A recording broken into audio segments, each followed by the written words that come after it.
दोस्तों, क्या आप जानते हैं इस पूरी धरती पर 195 कंट्रीज है, जिसमें से कुछ विकसित है और कुछ विकासशील। जी हाँ, क्या आपने कभी सोचा है एक नई कंट्री बनाने के लिए क्या क्या चाहिए होता है? जी हाँ, एक अलग देश बनाने के लिए किस किस चीज की जरूरत होती है, तो चलिए देखते हैं इस वीडियो में। सबसे पहले उस देश के बारे में आपको इन्फॉर्मेशन होना बहुत जरूरी है, इसलिए जानकारी जुटाना एक अहम हिस्सा है। बिना जानकारी के आप देश निर्माण नहीं कर सकते। इसके बाद आपको प्लानिंग चाहिए होगी, जिसमें आप अपने देश का नाम, उसकी भाषा, उसका झंडा और आपको अपने लिए राष्ट्रगीत और राष्ट्रगान और इसके अलावा अपने राज्यों के नाम भी रखने होंगे। इसके बाद आपको अपने देश के लिए एक परमानेंट पॉपुलेशन चाहिए, जो कि किसी भी देश का एक अहम हिस्सा होती है, क्योंकि पॉपुलेशन ही मिलकर किसी जगह को एक देश बनाती है। इसके बाद आपको बाहरी ताकतों से सुरक्षा के लिए एक डिफेंस स्ट्रेटजी तैयार करनी होगी, जैसे कि किसी भी देश की सेना। और इसके बाद आता है सरकार। जी हाँ, आपको देश चलाने के लिए खुद की सरकार बनानी होगी, जो कि देश को संभाल सके।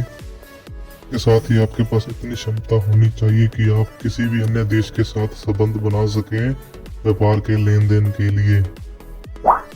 किसी भी देश के लिए उसका एरिया सबसे महत्वपूर्ण होता है, जहां आजकल सभी देश एक दूसरे से लड़ रहे हैं बॉर्डर के लिए। तो इसी बीच हमें कोई भी देश अपना झंडा लगाने के लिए अधिकार नहीं देगा। तो अच्छा यही होगा कि अपने पास इतना फंड है कि हम किसी भी छोटे गरीब देश को खरीद सकते हैं, तो खरीद कर उस पर अपनी सरकार बना सकते हैं।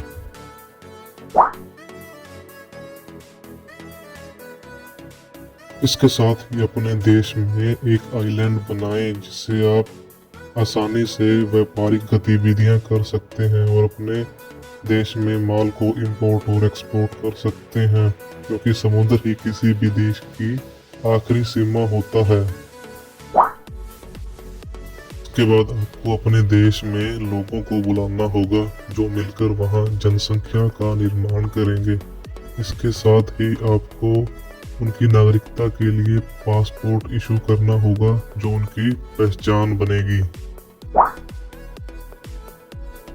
इसके बाद आपको अपने देश में नया कानून स्थापित करना होगा, जिससे उस देश के नागरिक फॉलो करते हैं तथा वे स्वतंत्र रूप से अपनी सरकार का चयन कर सकते हैं। और इसके बाद आपको अपने देश के लिए अर्थव्यवस्था का निर्माण करना होगा, जो पूंजी आप टैक्स लगाकर जमा कर सकते हैं तथा इससे अपने देश का विकास कर सकते हैं। आपको अपने देश के लिए नई करेंसी बनानी होगी। और हाँ, अगर आपने अपना खुद का देश बना लिया है, तो आपके लिए सबसे चुनौतीपूर्ण कार्य होगा विश्व समुदाय से मान्यता प्राप्त करना। जी हाँ, बिना मान्यता प्राप्त किए आप अपने देश को घोषित नहीं कर सकते। तो दोस्तों, ऐसे ही इन्फॉर्मेटिव वीडियो के लिए सब्सक्राइब करें मेरा चैनल।